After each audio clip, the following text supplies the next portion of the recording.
Good evening, all. Ira Epstein, and here we are on Tuesday evening with your SPDR ETF stock market wrap-up. And this wrap-up is for the 24th of June, 2025. So as we look at the market, wow, big up day in the stock market. And what do you expect? We had peace, ceasefire, whatever you want to call it, taking place. Now, I am a little concerned. Where's the reports telling us that the U.S. was successful in taking out Fordow? Where are the reports as to where the uranium is? There's a lot of unanswered questions behind the scene, and the market has jumped over all that and just assumed U.S. hit, it worked, so on. I'm not as convinced as most people. I mean, that was pretty far down. You had to go with those bombs. I would like proof. Number two, those trucks that were leaving Fordow, where were they going and what were in them before we ever hit them? So how much uranium has been moved? Number three, are there other centrifuge spots we don't know about? The IEA's found the number that they didn't know about. So I'm not as euphoric as all of probably you are. And I get that at least for the moment, the fighting is over between Israel and Iran, but it's only over if, what I just said, all those elements are in play. If Israel finds out that, number one, Fordow wasn't really damaged that much, I'm talking the underground facility. Number two, they can't find the uranium anywhere. What has been done? So, just somebody's got to be the voice in the room. The market is looking at other things, though. The market's looking at the president had a successful volley, first president to really follow up on what they would say about Iran, and they hit him hard. They did it selectively, and they did it well. All that's absolutely a kudo, no question about it.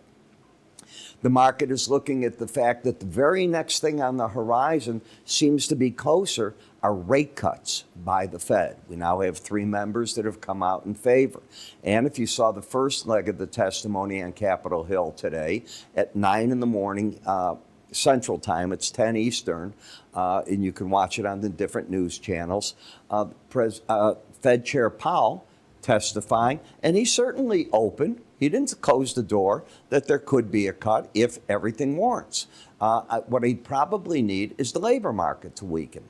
Inflation, he's the first to say, and he said it over and over today. Nobody knows the impact yet of, number one, what are the inflation, what are the tariff numbers is really the right thing that the president's going to decide on. One country, out of all the countries we've dealt with, we have a deal with, the UK. The president said this week is the week we will know what those tariffs are.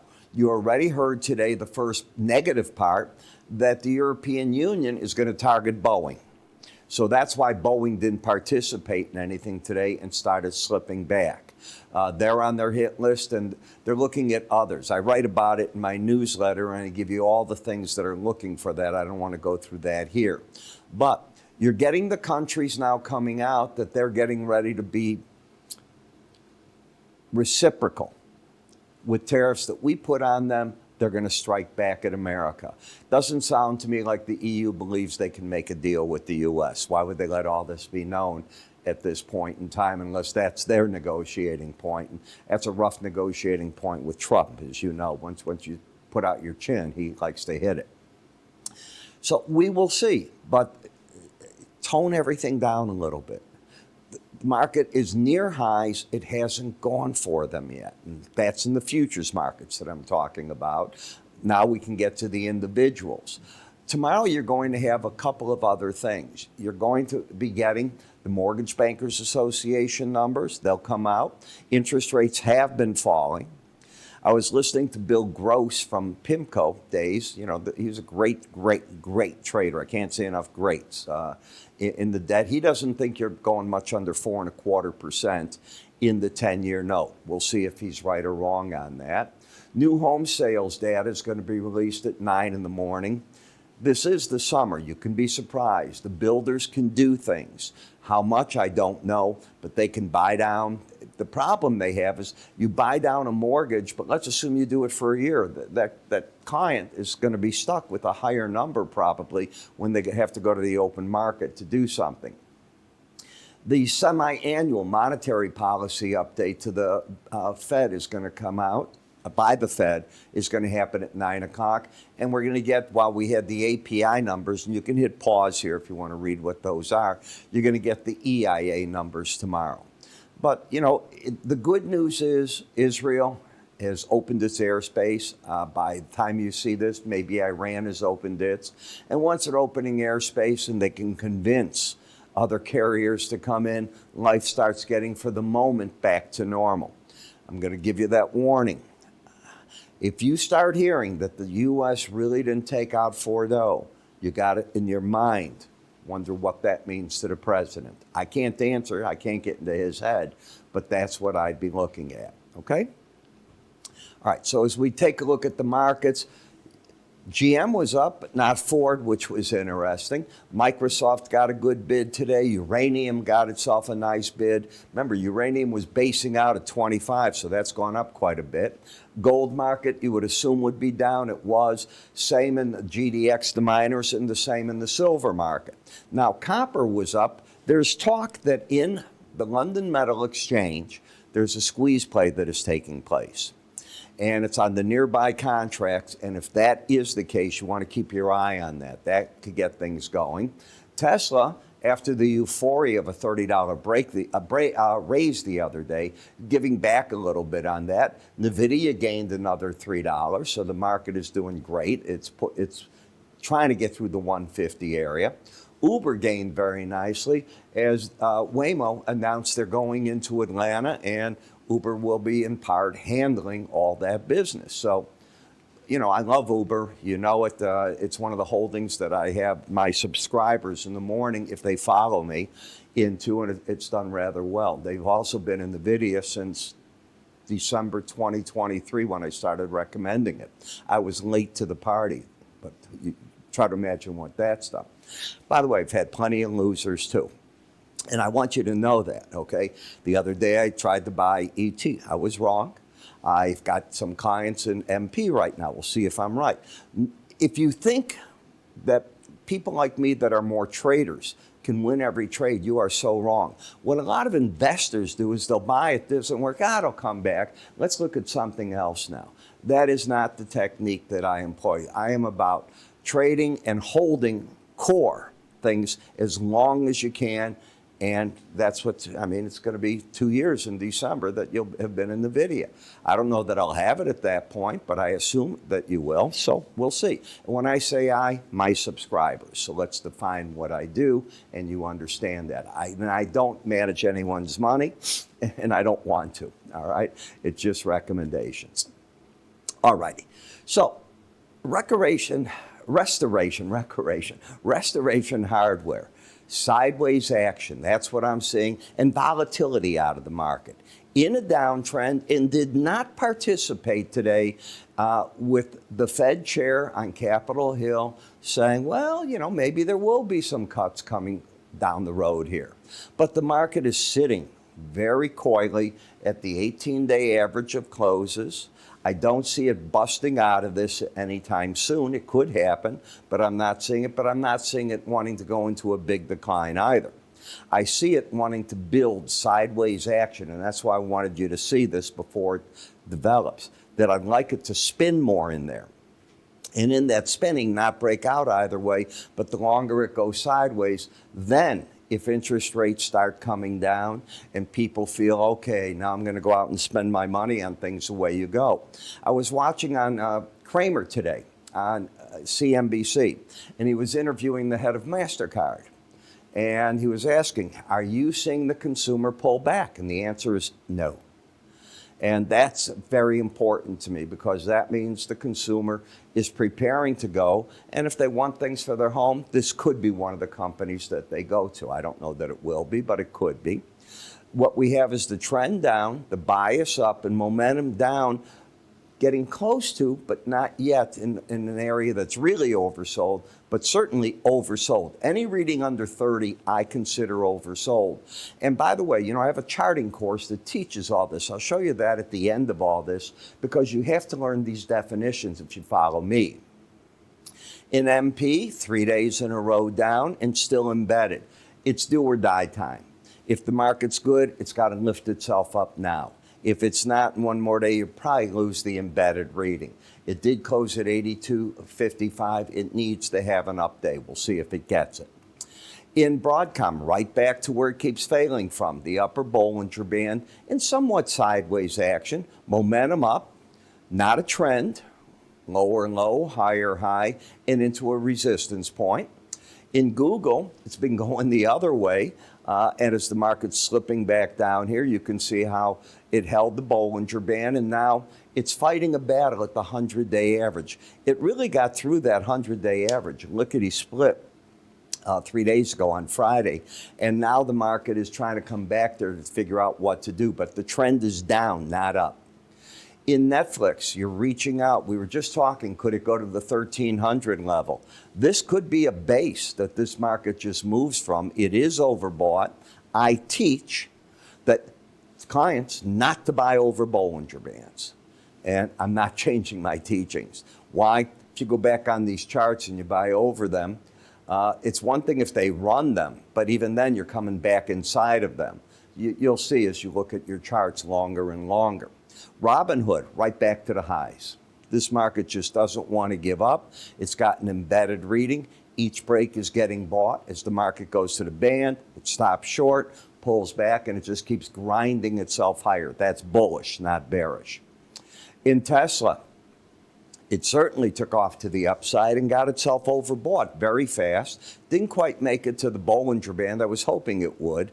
I can make an argument for it to pull back and fight a little bit more at that 18-day average of closes. But the trend is up. The bias is up. It's the overbought part of the market. It either converts and embeds, or you're due for a bit of a correction, I think. Stocks, this is where it should stop, the upper Bollinger Band. So you got to 235.36.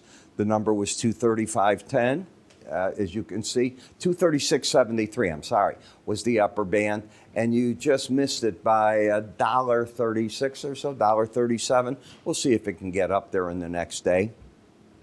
In the financial services, well, certainly double bottoms into the Bollinger Band. Now you're at the Bollinger top, momentum up. I don't see a trend. I have the chart action is a lower low, higher high on the swing line, and caught in this sideways action. So, could it go? Sure, it could go. Do I think it's going to right here? I think there's plenty of reasons to question that when you're at Bollinger Band highs. When I look at the industrial sector, you're still caught in the upper and lower Bollinger Band. You peaked out there, you bottomed out here, and you're coming back there. And that's typical. This is a market that is going sideways and trying to tell us something big is going to happen. Is it down or up?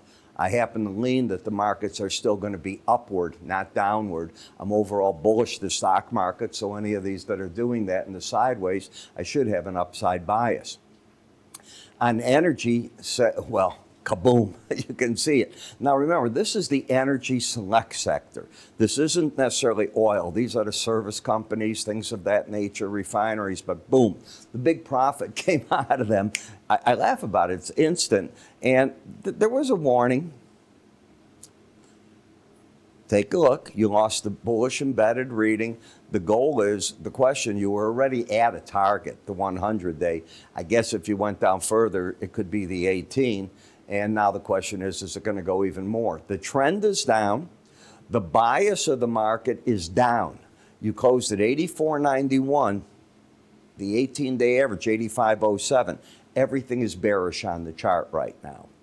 In GLD, well, the war premium for the moment came out of the market. Kaboom. You could go to the lower band to try to get and see what's going to happen. But the next story for gold is probably inflation. And that's what we have to keep our eyes on. The war part of it is not there any longer. Not at this point in time, at least. Silver, the same thing. But again, I want to repeat, if the economies are going to see of the world lower interest rates and everybody's spurring the economies on, that's great. But what stands in their way is one word now, tariffs. We don't know what the tariffs are. We don't know how that's going to slow things down. The demand for goods, the excess cost that they put on them, we need to know more. And in part, that's what I think that's going on there. It's not necessarily the same in copper. These are the miners. And if you get a squeeze out of London, that generally carries everything with it. So we'll see if that goes. I'm just telling you, that's what I keep reading. Go to the LME News, all right? London Metal Exchange News, and keep yourself up with it, and then you'll get an idea. In BND, higher lows, higher highs, a bit overbought, okay? So the interest rates there. Dollar, looking good yesterday, looking bad today. No surprise there whatsoever. And in FXE, we were looking right. I kept saying, I think you're going to get to the upper Bollinger Band. You're there and you're overbought. So these are the things that we look for. Sometimes we get lucky and they happen, all right? Sometimes we get unlucky and call them wrong. That's what charting is about. It's an art, and you learn the art. So I teach you swing lines. What is a trend? What's the risk associated with the trend?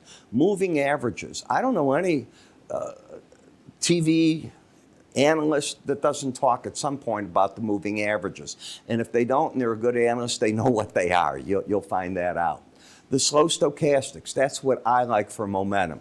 You might like relative strength. You might like, there's chalking indicators. There's MACD. I can go on and on.